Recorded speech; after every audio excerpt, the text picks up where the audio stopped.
le cerf et l'ours, l'amitié au-delà de la rivière. Dans une vaste forêt, baignée de lumière, vivaient deux animaux que tout opposait. D'un côté de la rivière, dans les prairies dorées, vivait Oscar, un cerf agile et méfiant.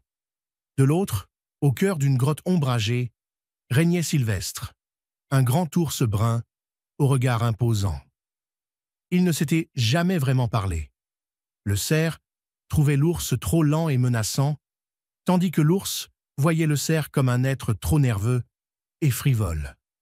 Un matin, alors qu'Oscar buvait paisiblement à la rivière, il entendit un grand bruit derrière lui.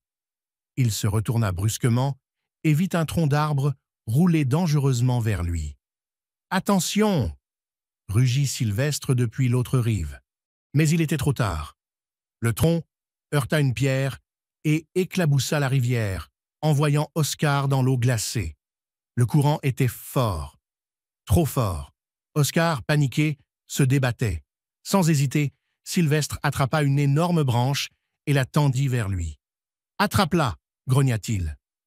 Oscar hésita, mais n'avait pas le choix.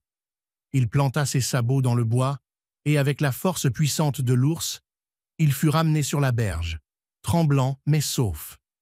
Il leva les yeux vers Sylvestre et murmura « Tu m'as sauvé. » Sylvestre haussa les épaules. « J'allais pas te laisser te noyer. » À cet instant, un craquement sinistre résonna derrière l'ours. Un énorme rocher, détaché par l'humidité, se mit à glisser au bord de sa grotte. « Sylvestre, attention !» cria Oscar. L'ours eut juste le temps de reculer avant que le rocher ne s'écrase à l'entrée de sa tanière, la bloquant complètement. « Oh non !» grogna-t-il. Sylvestre poussa le rocher de toutes ses forces, mais il était bien trop lourd. Oscar réfléchit vite. « Attends ici. » Il disparut entre les arbres et revint avec une harde de cerfs robustes. Ensemble, ils poussèrent le rocher avec leur bois, et peu à peu, il roula sur le côté, libérant l'entrée de la grotte. Sylvestre sourit, impressionné.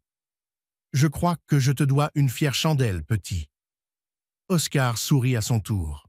« On est quitte, alors. » Dès lors, bien qu'ils restassent chacun sur leur territoire, ils se saluaient chaque matin depuis leurs rives opposées. Oscar laissait parfois tomber quelques pommes pour Sylvestre, et Sylvestre lui indiquait les meilleurs coins d'herbe tendre. Ils ne vivaient pas ensemble, mais une chose était sûre, ils étaient devenus amis. Si tu aimes notre chaîne, abonne-toi dès maintenant et n'oublie pas de liker la vidéo.